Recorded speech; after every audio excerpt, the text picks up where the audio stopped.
with Dr. Owen Shieh, the Warning Coordination Meteorologist at the Weather Prediction Center. Dr. Shieh, thanks so much for joining me, first of all. Can you explain to people at home, what is the Weather Prediction Center? They all think the forecast all just comes from one place and they don't really know where it comes from, right?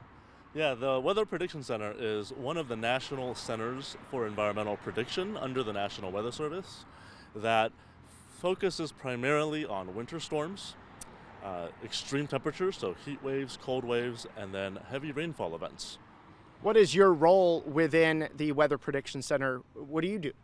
I'm the Warning Coordination Meteorologist, WCM for short, and I am in charge of the public outreach piece, the federal partnership coordination, such as with FEMA, and then also working with our local offices to ensure that we have a seamless integration of products and decision support services. That does bring me to my next question. How do you coordinate with the local offices about the forecast? Who at the end of the day is doing the forecast, or are you just both working together? Explain the relationship there. Yeah, so the relationship between our national center and the local offices across the country is such that the national center at WPC, we will look out further into the future. We provide outlooks. So for example, our excessive rainfall outlooks look out to 5 days in terms of giving our local offices a big picture heads up of what's on the horizon.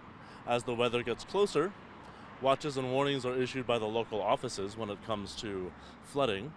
And during that transition, we do have coordination to ensure that there are no gaps in terms of areas that may require multiple offices to work together to fully capture the threat.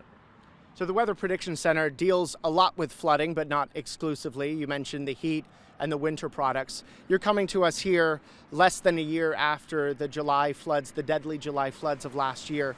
What sort of lessons were learned within the Weather Prediction Center about what happened last year?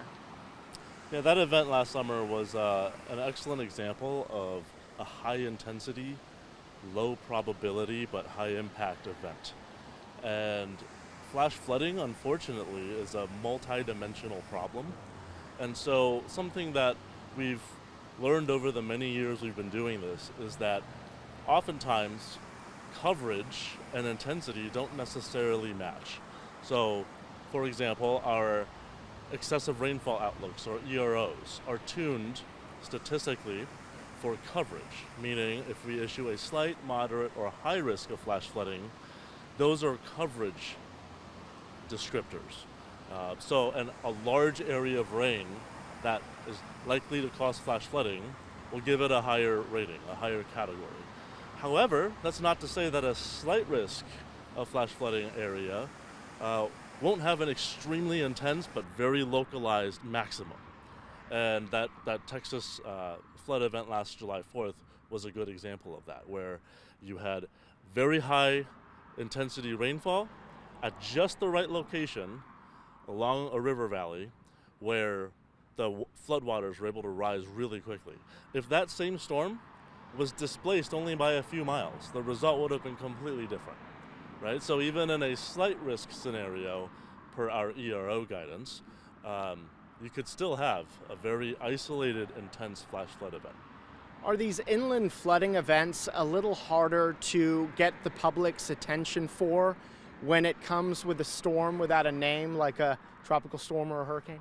Absolutely. I often say that at WPC we specialize in all the things that don't get names. We coordinate very closely with the National Hurricane Center on the rainfall inland flooding piece of the puzzle when it comes to hurricane hazards. It can extend hundreds of miles inland.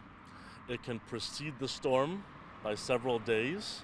And so, given how far removed it is from the center of circulation of a tropical system, for example, the public may not necessarily be aware of that particular hazard. They may not even be in an area where they normally would care about a tropical system, right? And so Southern Appalachians, Hurricane Helene, good example of that. And so part of the messaging challenge is to try to raise awareness well in advance of the storm. And then during the storm, when the media is just saturated with what's the storm doing in terms of its worst winds and then the worst storm surge, that's important but there's potentially an even greater swath of people who are at risk of these nameless hazards like heavy rainfall. What do you see as the future of the Weather Prediction Center, especially when it comes to forecasting and flooding awareness? Yeah, a big nut we're trying to crack right now is trying to bridge that gap between the coverage and intensity problem, right? We realize that given the prevalence of these like slight risk days that might still have some intense rainfall in a localized area, there's really no good way of capturing intensity right now. So we have a development and training branch. We also coordinate with our researchers and partners in the academic community. So we're in the process of trying to figure out how best to capture intensity and heavy rainfall rates in a way that would be palatable and digestible by the public. So that's something that we're hoping to move into in the future. All right, Dr. Owen Shieh, Warning Coordination Meteorologist at the Weather Prediction Center. Thanks so much for stopping by Austin on your national tour. Yes, thank you for having me.